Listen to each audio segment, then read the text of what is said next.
Welcome to another episode of First Light, where we dive deep into personal stories of transformation and leadership. I'm your host, Chris Keller, and today I'm excited to have a very special guest on the show, Eric Chaffin, co-founder and managing partner of Chaffin Luhana. Eric's journey is truly remarkable, starting from humble beginnings in West Virginia to becoming a federal prosecutor and now leading one of the most successful plaintiff-only law firms in the country. His firm's motto is doing good by doing right, and they have recovered over $1 billion for their clients. But beyond the numbers, it's Eric's commitment to empowering the voiceless and fostering a culture of empathy that sets him apart. He's an Ironman all-world athlete, a passionate, let's see if you can put this together for me, a passionate endurance sports enthusiast, and a leader both in the courtroom and in life. We're going to unpack his story, his leadership philosophy, and how he balances high-stakes legal work with his personal passions. Eric, welcome to First Light.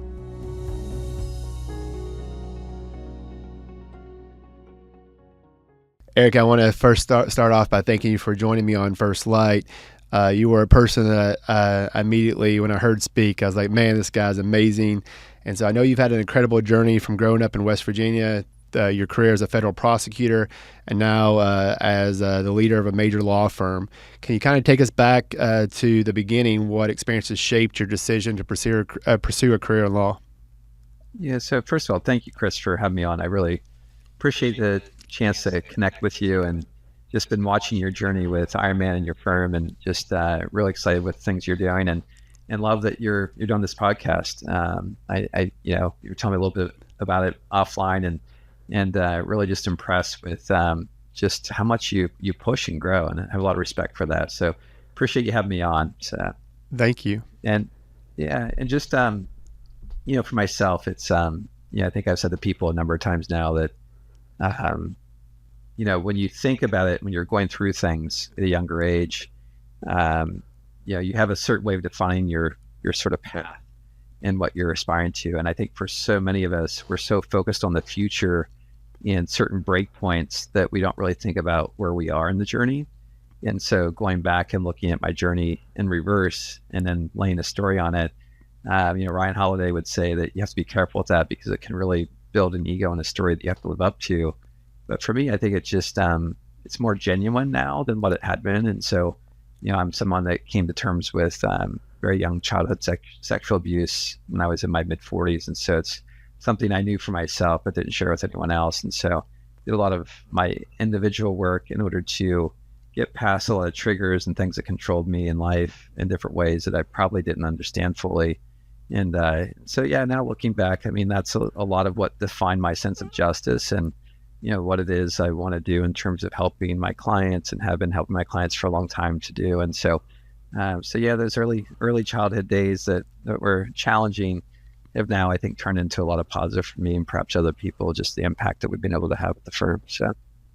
Well, and so take us through kind of how you've come to terms with some of that, how that's really shaped you. What are the things that you've practiced and done that's made you that strong person that you are today? Yeah, it's, I think like a lot of people, adversity can really cause you to stop and evaluate things. And for me, it wasn't so much adversity as, I started our firm, Ripple and I did, back in 2010. And by 2015-16, I was getting to that point where it wasn't a midlife crisis, but certainly where I'm questioning things like, wow, like this doesn't go on forever. There is a point at which you don't have the energy and ability to go forward. I don't know when that is, but there is definitely an end to it.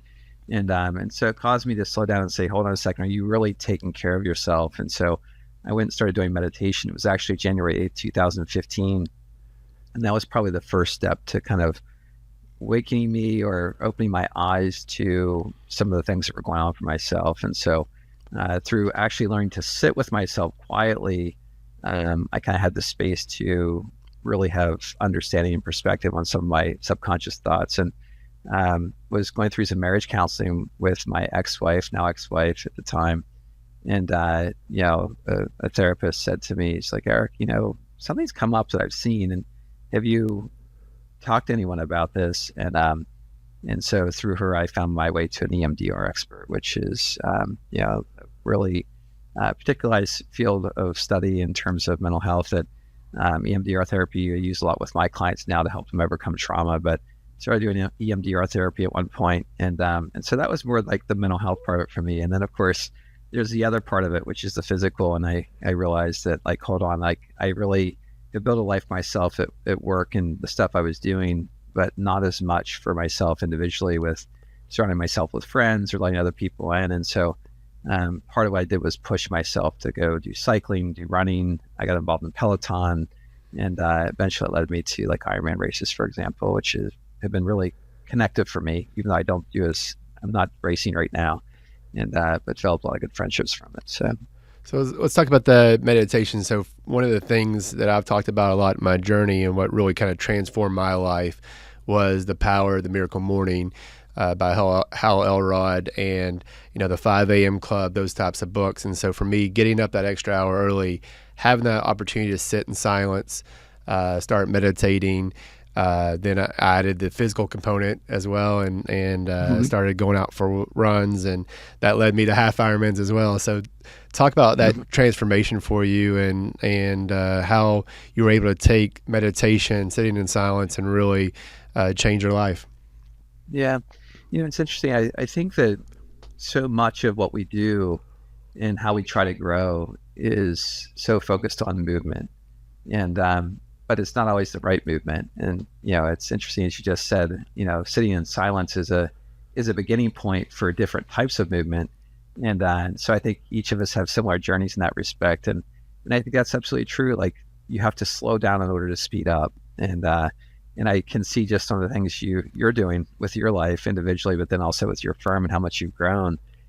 It really is amazing once you get really connected with yourself and develop those, what some people would just say, well, those healthy habits, but they're a healthy way of life that really just breeds other confidence and strength and resilience in other areas as well, which I think allows us to achieve a lot more, which is exciting. We'll talk about how, for me, transforming myself personally, have that self-reflective, what it's done for my business. And, one thing with racing is having that discipline, having that consistency to get up every day and go for that run, to go for that long bike ride. With what you've done, you spent hours and hours on the bike. You've spent hours out running. It's grueling. So talk about how that's helped you to build this amazing law firm that you have now. Yeah, it's hard to, it's kind of like doing marketing versus branding. If you do branding, you might look and say, well, what channel is producing what result for me? And it's hard to put your fingers on it. And I think it's similar with Ironman. It's, in some level, like my law partner might say to me at some point, like, you're spending so much time on the bike or running, or my family would at different times. And what you realize, though, is it's just making me a better person, more effective. And so, certainly clarity of thought. I think, as it's that perseverance, and I know you've done a half, you're going to be doing the full next, and the sort of the volume increases, but then also the suffering does too, right? And so it can be grueling, and so then you realize, like, hold on a second, like, I got through this, I certainly can get through something mentally challenging in terms of business or pressure points that we have. And business and Ironmans are very similar in that unexpected things happen, right? And so being able to stand with that in confidence, and talking to our teams and explain to them, like, hey, this is an inflection point. Yes, it's challenging being vulnerable, but we'll get through this. It's it's something I think it makes us a better leader, and just so many different things. I think it really adds to who we are as people. And can't say enough about Ironman. I'm so excited for you with your journey. So, one of your guiding principles at your firm, and I love the video that you guys have, is doing good by doing right. Talk about the evolution of your company and really how you got to the point of having this strong guiding principle of doing good, doing right. Yeah. So that principle, or our ethos, is what we refer to it as now. When we started our firm back in 2010, we had come from a couple of firms where, some really good attorneys, and just the core values weren't aligned necessarily with where we were. And so having an ethos or a core value was really important to us. And, sort of the word genesis of it was, I was given a plaque as I was leaving Reed Smith back in, 1999 to go to the U.S. Attorney's Office. But there's a saying, it's actually a Jewish proverb. I'm not Jewish, but a friend of mine who was a mentor of mine. And the proverb is, justice, justice shall you seek. And generally that phrase or term is you can't go and be a prosecutor and obtain justice without doing justice in the process. And so it's similar to the way I think of life or how Rupal does as well. And so how can you seek righteousness or justice for people if you're not just in the process? And so it's almost like a Zen way of approaching things. And on one level, and so doing good by doing right, or you'll see different people say, well, you can do well by doing good. There's different ways that people put a spin on that, but I think ours is pretty unique. It's actually, we trademark it. We try not to have other people using it. Some people try to at times, and but I think the big thing for us is that that's one aspect of it. And then if you take the extreme of it, it's almost daunting because, if you say doing good by doing right every day and everything I do or we do, man, that's a hard standard to live up to because we are human. We are imperfect. And so the interesting thing is I know you do some work with CRISP. And so Rupal and I have each learned that our prints, mine is an 8-1. And so the 1 is perfect, correct, and right. And Rupal's is a 1-8, which is perfect, correct, and right. And so once we saw that and we saw like what our motto is and the standard that we set, we're like, wow, like we really like push ourselves, but also push the team and certainly hire people to push us back. And so there's a perfectionist element to it that I think today, this many years into our firm, we realize like, yeah, we are human though. And so it's definitely aspirational, but at the same time, it's a core part of our culture. And it's really, as I say, when I teach intensives at CRISP, I say it's kind of how shit gets done around our firm.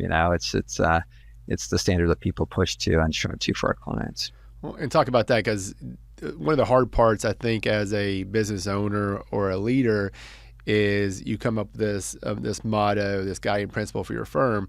And I don't know how many employees you guys have now, but I know it's a lot. You're around 100 or so, right, or more. Yeah. How do you get that to really go through your organization and really have everybody in your organization living by that? Yeah. It's a good question. It's one that we consider and certainly talk about still. And I think there's two challenges for us. One is sheer size. And so we're at about 100. We'll be probably 115 by year end, somewhere around that. And so, of course, talking with Chris, for example, I think one of the first times I saw the communication paradigm, right? How many modes of communication there are, channels of communication among people and how they exponentially increase, which is a challenge in and of itself. I think the second part for us is we're pretty diversely located geographically. And so, we have offices in Pennsylvania, New York, now in Connecticut. We have people remote. We have paralegals since the pandemic and attorneys that we've hired remote across the country, because our view and philosophy now is we want the best talent. It doesn't matter to us where they are necessarily, because frankly, 98% of our clients communicate with us, probably like you, is through Zoom or other means. And we're used to that, have been for a while because of mass tourists and doing MDL work. But and so I think the challenge is twofold. It's one is the number of people, and second, the geographic location. And so a lot of technology, probably similar to you. I don't know if you guys use Bonusly. We use Slack. We have team leads that we work with. We have EOS we run on. So we have L10 management meetings at different levels throughout the organization. I think now pretty much everyone across the firm participates in L10 at some point, typically on a weekly basis. So they're similar to stand-ups.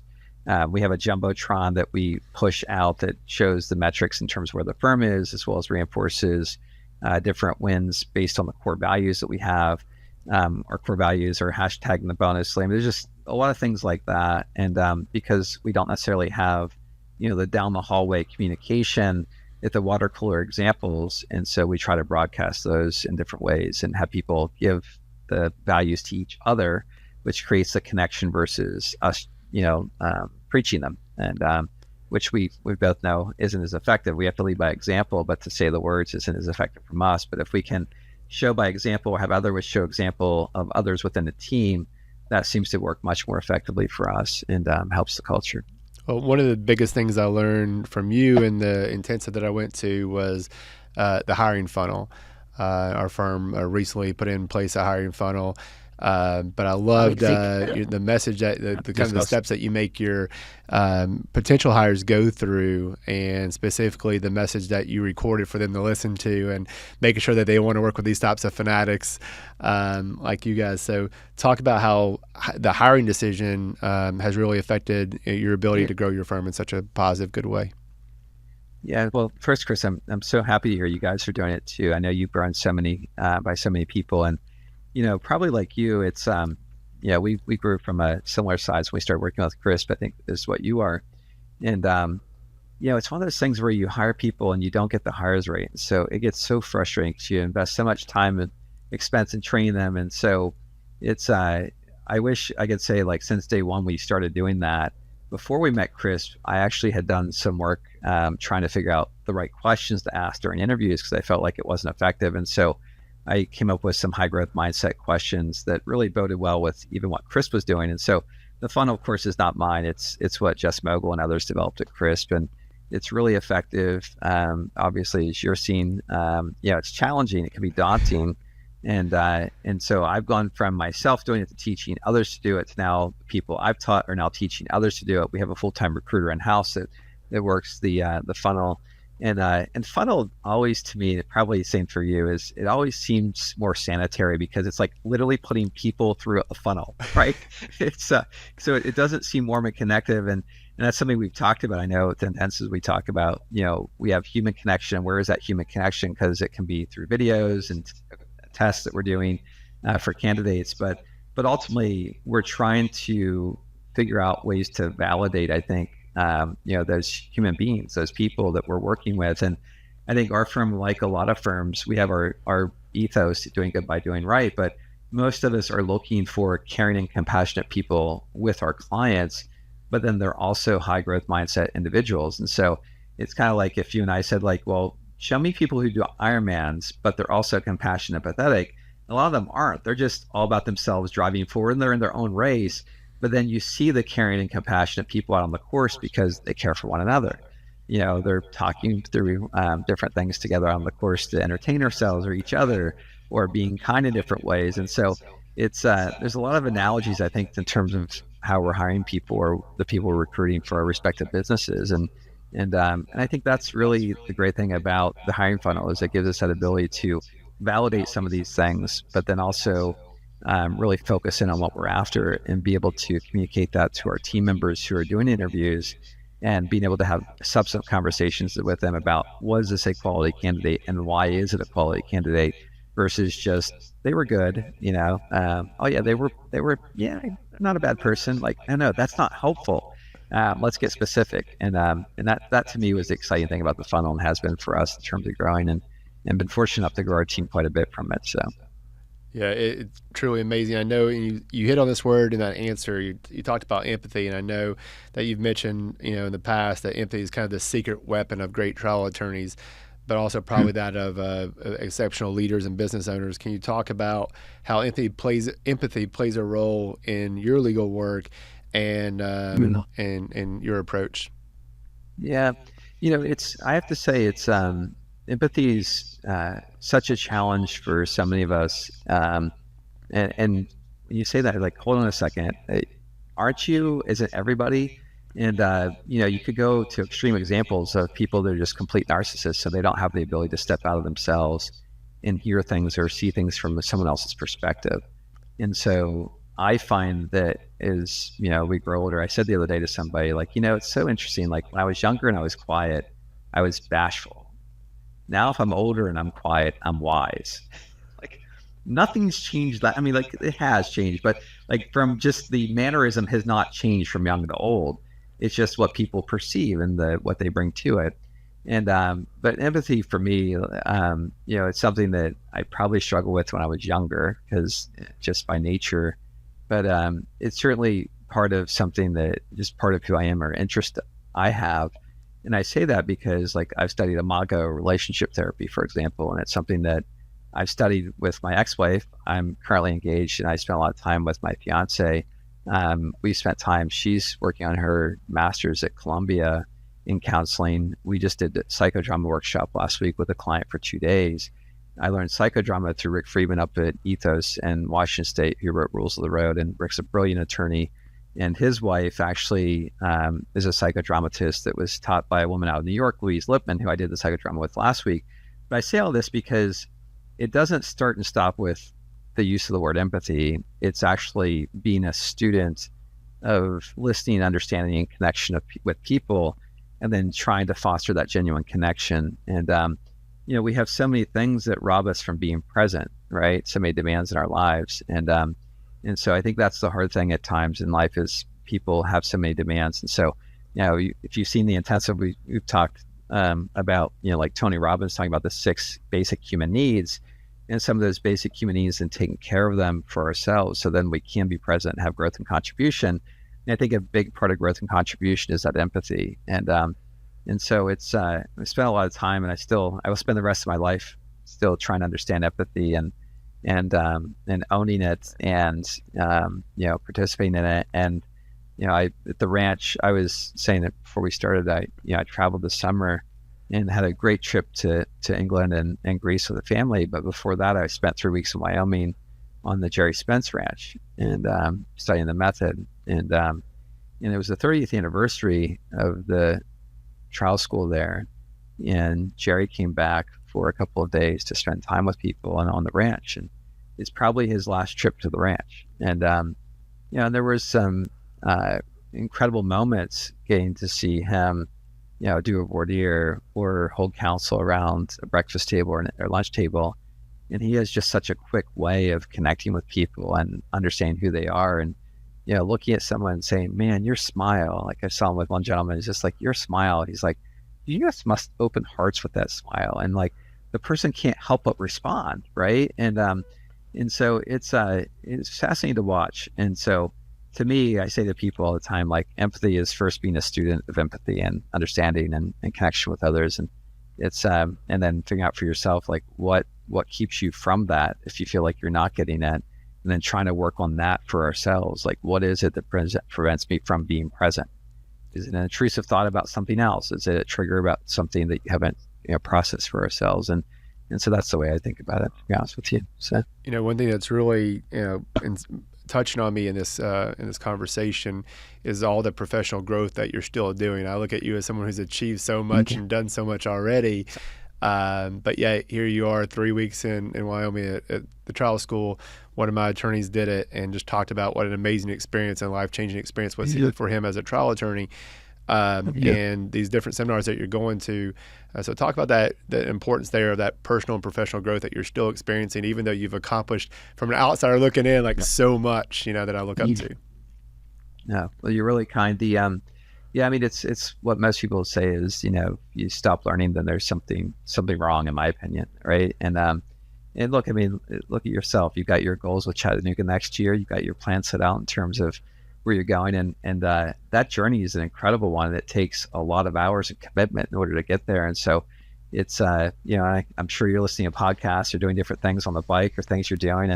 And so you're constantly learning too. And I feel blessed at my age. I just turned 53 and I feel blessed that I have the ability to say like, hey, I'm going to go spend 3 weeks at the ranch and study this technique and really learn a lot more about life. And I think that's part of the benefit of all the hard work that we've done that you're doing is we get to do those things and control our own destiny that way. So it just builds on itself, which is exciting. So. Yeah, we talked a little bit about, your experience as an Ironman athlete, as a marathon finisher. Can you talk about how that has affected you and impacted you in your leadership style and in your approach to being a business leader? Yeah, I think it's maybe more patient. It's something else that we talked about even before we started today is just, we think that we have to have all the answers and, we don't. And that's okay. And so oftentimes in an Ironman or a marathon, like there's things going on with your body where something happens in the race you have no control over, and you can seek to understand it. You may not get answers, but through seeking to understand it, you come to terms with it. And so, it's just, I think just patience and, again, just better listening skills. And, I think that's part of it. I think the other part of it is we both know, like, someone will say, like, how do you do an Ironman? You start putting one foot in front of the other. You just start moving. And it's so hard when you do because you're going like, hold on a second. I can barely swim the length of a, 25-yard pool, much less get in, a multiple mile swim. But again, it's just, you just keep moving and you do get there, even though you have this disbelief often during the process. And so, I think with business, it's very similar at times. Is you have this lofty goal or something you're driving towards, and the team's definitely not going to see it. You as a visionary are supposed to see it, and you do. You can lose sight of it, so you reconnect with it. But it's really just focusing on those 1% difference issues that you're controlling on a daily basis, and eventually you get there. And so there's, as you know, I mean, there's so many metaphors, right, in terms of business to these things. But certainly it's it's been so helpful, definitely. So. You were talking earlier about all the different demands that are on your time, and as a leader of a company, whether it's a law firm or any other company, with family, I know you have kids, been married, and then training for marathons and Ironman. Talk about how you really, and I don't like to call it a balance because it's tough, but how do you go about handling all those demands on your time? Yeah, it's interesting. I mean, you probably have people say this to you. They'll say, "Oh, you do an Ironman? Oh, wow. Must be nice to have, that time to spend doing biking or running. Like I'd never have that kind of time." And so I think the first step is to not tell yourself a story about how important you are or what limitations you have, but then look at it and say, well, am I going to make a commitment to not have a bottle of wine with, some friends on a Friday night, and then Saturday morning I'm going to get up, I'm going to cycle and spend time with people that are doing similar things. And it's going to feel uncomfortable at first because the conversations will be different. It may be tired and not as focused as I want to be. There's a lot of challenges to it, but it's really like opening yourself up to the possibility, I think is a big part of it. And so, yeah. So I don't know if it answers your question, but yeah. So. Yeah. No, and for me, it's that we talked about kind of early morning routine and getting myself into a routine, creating that discipline in my life. For me, I gave up alcohol and haven't had a drink in 18 months, and that was a hard thing to have to give up. But training for these endurance events was one of the ways I was able to kind of to get past that. One thing in your firm that that really impressed me as well is the way that your firm really gives back to the community and how deeply you involved you in the community. Can you talk about the importance of that community involvement for you personally and for your law firm? Yeah. It's so I think a feeling we can all relate to is wanting to make a difference for others. And so I remember being in high school and my brother witnessed a friend of his getting killed in a car crash. And I walked up on the crash when the young man was killed. I'm still friends with his sister on Facebook, and she'll post about his death each year. And, I just really feel for that family. And I remember there were other kids involved in that crash. And I remember talking to other kids, trying to marshal a movement to have conversations and start something in the school around the deaths, which happened around big football games or graduations, which is what this was around. And so it was really tragic. It was very hard on the community. And so that's probably the earliest moment in my life where I could connect a feeling with wanting to make a difference in the community. And so I did that in college. And then, of course, some on the defense side, I was at Reed Smith by working on death row cases. And then ultimately, when we started our firm, like we want to have impact, not just for our team, our clients, but then in the communities themselves. And it's partly because of this feeling, which I think is a feeling we all share, like how much good we feel inside by helping others, particularly in the community. And, I think you and I both could say that, like, if you've done these events, the teams have so much excitement of just giving to people who have no expectation. And, and our clients, God bless them, like we help them, but of course they've contracted with us to do the work and they're paying us ultimately to do the work. And so there is some expectation, rightly so, but to really truly just give something away without anyone having an expectation on you is really a gift. And so I think that's a big motivational thing for us, that feeling within the firm. It's something that's in common. It's something we share.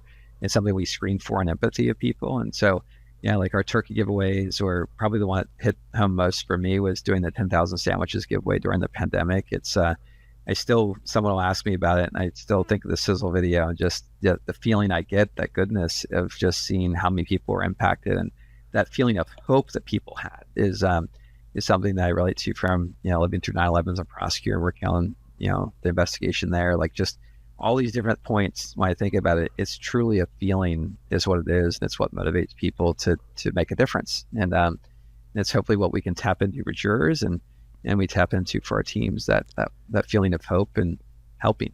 So. Yeah, can we talk about that for a moment? You talked about your time as a federal prosecutor. Can you talk about some of your significant wins or some of your significant losses that taught you the most from your time of being a federal prosecutor? Yeah, it's as a federal prosecutor, I mean, I was only there for 4 years. Seemed like a long time years ago. Now, in the course of a 30-year career, it doesn't seem like so long. But I think the wins for myself there were, a lot of drug crimes, which I feel like now looking back weren't such wins. I wish I could have made a difference by helping some of the people I work with versus just putting them in jail. Although I do think that, some of them are the worst. Some bigger cases I think were cases I helped families get closure on. So I had one case where a drug dealer was in Florida and cut a body up with a chainsaw and wrapped it in plastic and took it out and burned the body in the Everglades. And so the family never knew what happened to their son. And eventually this guy became a cooperator with our office. So he's a cooperating witness. And imagine how bad the guys were going after that he was actually cooperating with us, right? And so part of our work as prosecutors was to corroborate what a cooperating witness is telling us, because you have to substantiate they're telling the truth. That's what you want to show a jury if you're prosecuting someone in an organization above them. And so that's what we were doing. And so part of what we wanted to do was prove out what happened with this drug-related homicide that he had committed. And so we actually found the detectives who did the investigation, and we actually got closure for the family there.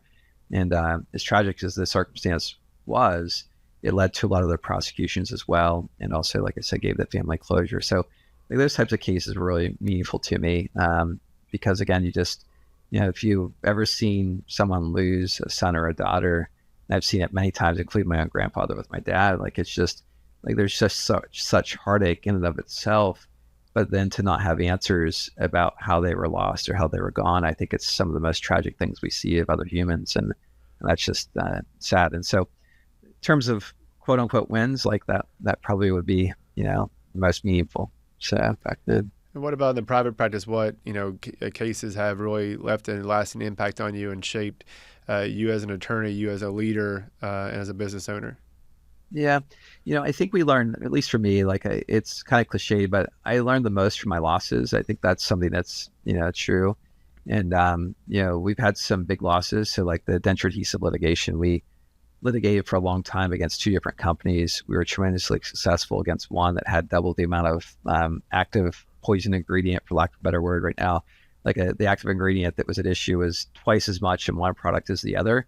And so the one with the lesser amount of the thing that was causing the harm, I'm being vague because I don't want to name the companies, but essentially the lesser of the two, we end up getting some settlements with, but ultimately we were on eve of trial multiple times and didn't make it there because of the courts ruling against us on science. And it's science that behind closed doors in different settings, everyone believed in, including the companies themselves, but we didn't get there off the courts. And so I think that's only gotten worse in the past 12, 13 years since those decisions were handed down, which were a loss for us. And we're seeing it now across the country. I think a lot of the Trump appointees, in terms of the appointments have happened, the effect that's happening in terms of the courts, companies are getting wiser and they're more afraid of the science because science is becoming more developed. And I can imagine the next 3 to 5 years between quantum computing as well as AI that we're going to have so much more knowledge even then as we do now. And I think our ability to prove things is going to be greater.